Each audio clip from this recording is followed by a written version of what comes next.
यानी मार्च तक हम 1.5 लाख टेस्ट पर डे करते थे।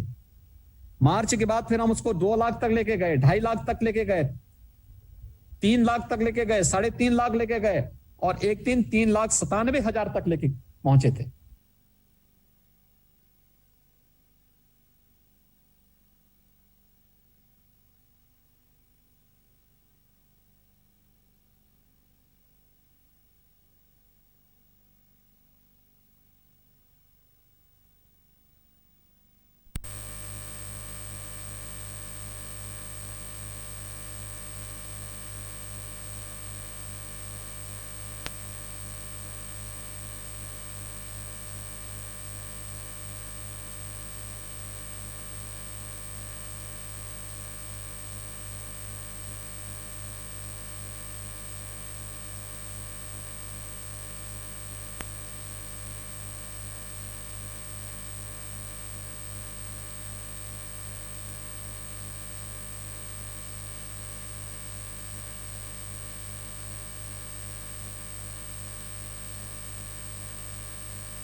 देव दीपावली का भव्य आयोजन वाराणसी में किया था। आखिर ये चीजें क्या दिखाती थी? हमने वायरस को नियंत्रित किया, लेकिन चेतावनी बराबर देते थे। भी जनता में संदेश जाता है कि लड़ाई ये खत्म हो गई है, अब हम चुनावी लड़ाई पर आ गए हैं। तभी से एक बात बताऊं मैं जी, उत्तर प्रदेश सबसे अच्छा आबादी का सबसे बड़ा राज्य है ना। सेकंड वेव आया, हम मानते हैं सेकंड वेव को हमने नियंत्रित किया। और आखिर इंग्लैंड के अंदर इस प्रकार की स्थिति क्यों है आज? आखिर इंग्लैंड की आबादी कितनी है? हेल्थ इंफ्रास्ट्रक्चर की चर्चा लगातार होती रही है। हमने पिछले 4 वर्ष के अंदर क्या किया है इसकी चर्चा किसी ने नहीं की, लेकिन हमेशा इस बात के लिए कोसते रहे हैं। इस दिन हमारे यहाँ पीक था, वो 38,055 केस थे। ये 24 अप्रैल का है। आज ब्रिटेन के अंदर कितने केस आए?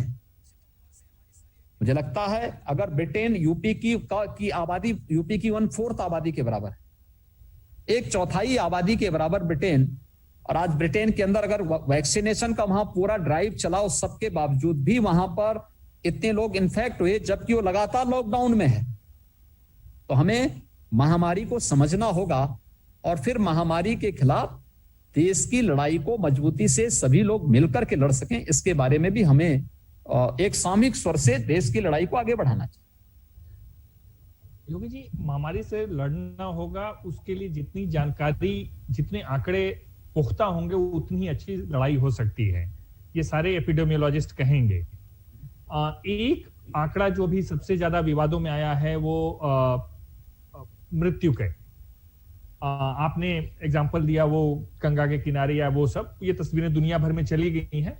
लेकिन एक बात पे शायद सभी सहमत होंगे कि जितनी हॉस्पिटल में दर्ज हुई हैं उससे ज्यादा मौतें हुई होंगी, क्योंकि बहुत सारे लोग हॉस्पिटल नहीं आ पाए होंगे, हॉस्पिटल के बाहर हो गया होगा या गांव में हो गया होगा।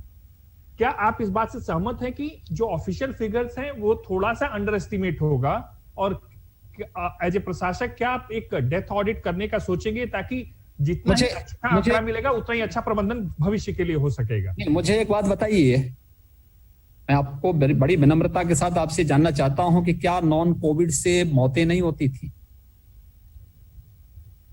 और क्या नॉन कोविड की मौतें बंद हो गई? देखिए, कोविड के दौरान सबका फोकस कोविड के संक्रमण को रोकने और कोविड उपचार को लेकर फोकस था। हम लोगों को भी इस चीज का एहसास हो रहा था, इसलिए हमने हर जनपद में इस बात की व्यवस्था की कि नॉन कोविड पेशेंट के लिए भी कुछ हॉस्पिटल अलग से आरक्षित किए जाने चाहिए, वहां पे हमें वो करना चाहिए। हमने टेली कंसल्टेशन इसीलिए शुरू किया। लेकिन अंडर एस्टिमेट की बात मुझे लगता है गलत है।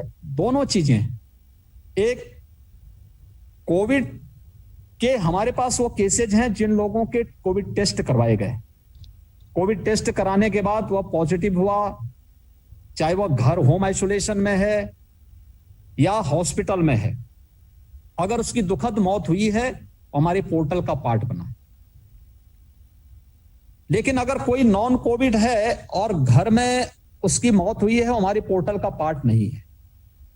क्योंकि वो नॉन कोविड है, हमने उसका कोई टेस्ट नहीं किया है, या टेस्ट किया, टेस्ट नेगेटिव आया, हमारी उसका पार्ट नहीं है। या हो सकता है कि कोविड की रिपोर्ट नेगेटिव आने के बाद किसी कोविड यानी पोस्ट कोविड कॉम्प्लिकेशन के कारण किसी की डेथ हुई है, वो उसका पार्ट नहीं होगा, क्योंकि पोर्टल उसको पहले ही अपने यहां से आउट कर चुका है, क्योंकि वहां नेगेटिव आने के बाद वह घर जा चुका है। उसको छोड़